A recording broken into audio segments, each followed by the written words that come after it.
The president repeatedly insisted that he is not worried about the Democratic takeover of the House. But all evidence points to the contrary when he lost control with reporters today at the White House. Ask one other question, Mr. President. If I may ask Peter, one other question, are you worried? That's enough. That's enough. Mr. President, I was going to ask one of the other folks. That's enough. That's enough. Put down the mic. Mr. President, are you worried about indictments coming down in this investigation? I'm not a big fan of yours either. Sit down. I didn't call you. I didn't call you. I didn't call you. Listen, we're not dumb. We know that this is exactly what the president wanted to do today, to pick a fight with the media. That's why he had that news conference. And that is not the news that he's picking a fight with the media. He does that all the time. The news is the way he bullied his own party today. You had some that decided to, let's stay away. Let's stay away. They did very poorly. Carlos Cubella, Mike Kaufman.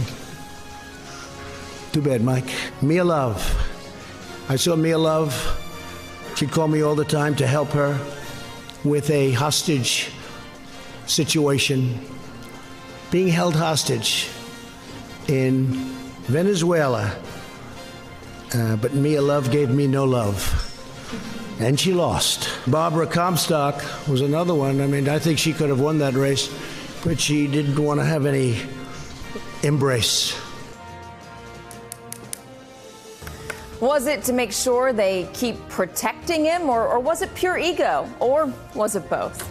So our big question today is, if this is an example of the president on day one of a split Congress, how will he handle a Democratic House over the next 2 years? Joining me, NBC News national correspondent Peter Alexander, Politico's senior writer Jake Sherman, Boston Herald White House bureau chief Kimberly Atkins. She's an MSNBC contributor. The director of progressive programming for SiriusXM, Zerlina Maxwell. She's also an MSNBC political analyst. And Republican strategist Rick Wilson. He's the author of the book, Everything Donald Trump Touches Dies. Peter, I want to start with you. Listen, him getting into it with CNN, him getting into it with reporters, telling them to sit down. He's been doing this now for 3 years. It was markedly more out of control now, today than it has ever been, admittedly. But I was struck, Peter, by what he did at the very beginning of that news conference when he singled out individual Republicans and said they did not win because they did not embrace him. And he said the retiring Republicans, had they not retired, they would have been fine. They retired, Peter, because they couldn't win in a primary against a Donald Trump supporting candidate. Yeah, no, Katie, you make an important point here. That struck me as much as anything, that the president, right out of the gates, mocked those members of his own party. But he wasn't done. He also maligned Democrats and members of the media. Let's be clear. This is not about us. We are just vehicles to ask these important questions of the president. Nonetheless, what struck me being in that room just steps away from the president was sort of his mood. It was obvious that he was not in a great mood when he walked out into that room. You could just tell as you were watching him over the course of this. We've seen him jovial, boastful at times. This time he was obviously upset about the way things went down last night, even as he was trying to cast it as a victory, despite the House now in the hands of Democrats. He was, of course, celebrating his success, patting the Republicans' advantage in the Senate, specifically in seats in races where he campaigned. But those are the things particularly that struck me, that struck me today. And the bottom line is that the president had concerns about the questions that were being presented to him, posed to him by reporters today. It remains to be seen how he's going to handle the Democrats, who have a whole heck of a lot more power. As you have noted, they have the ability to launch investigations. They take over those committee chairmanships. They can subpoena administration officials and documents as well. At the end of the day, what we witnessed in these first hours of the second half of his first term is that it's almost identical to the first half. Katie? Yeah, so Kimberly Atkins, let's stick on that. Is this Donald Trump nervous about what House Republicans can do, the power that they will now have?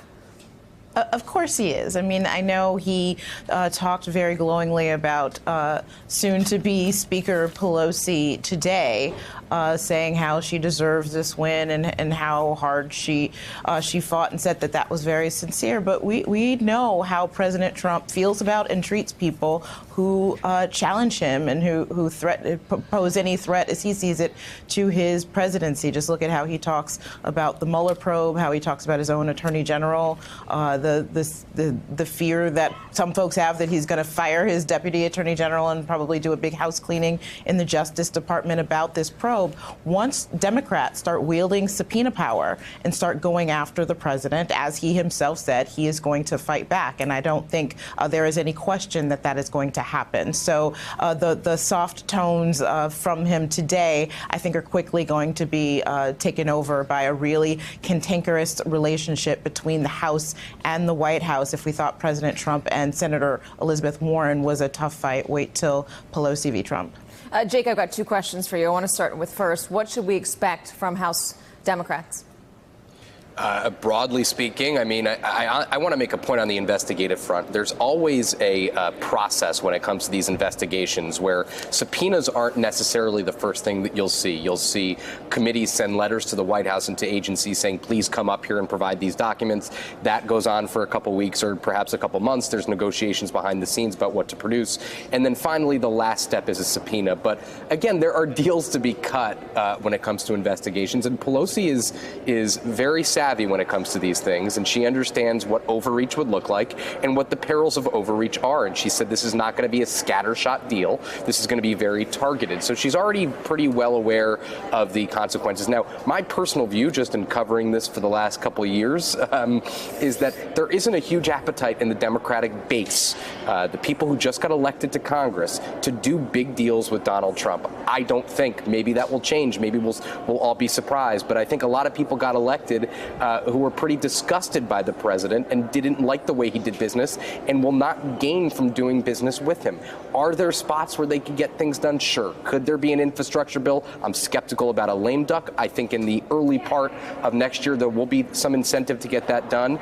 The president also is very worried, or has been, according to his allies, about losing Republican support. So this is a minefield, pretty much. It's a very complex situation, and we'll see what happens in the next couple months. Well, you just led into my second question, which is something we raised in the open of this show. You said he's worried about losing Republican support. That message that Mia Love didn't support me, Barbara Comstock didn't support me, et cetera, that he did in that news conference today, was that a message that was being sent to Republicans in the House, Republicans across the Hill, that they better get on board with him or else? And if it was that message heard? I mean, it's a stunning thing to say, considering Republican groups have just dropped $200-300 million into this election to save some of those people. Now, the president doesn't seem, according to his comments this afternoon, doesn't seem to realize that in a Republican conference, people represent all sorts of different districts where Trump is popular and where he's unpopular. He's not very popular in Barbara Comstock's Northern Virginia district. He's not very popular in Mike Kaufman's district. I do think that a lot of that, those kinds of Republicans have been cleared out, and you now have a much more conservative House Republican conference filled with people who are represent districts where Trump is more popular. So in that, he got his wish. But I'm not really sure what calling out certain Republicans does for you. Right now, the reality is this: the president does not have a majority on Capitol Hill, and those people that lost took the majority away from him. Hey there, I'm Chris Hayes from MSNBC. Thanks for watching MSNBC on YouTube. If you want to keep up to date with the videos we're putting out, you can click subscribe just below me, or click over on this list to see lots of other great videos.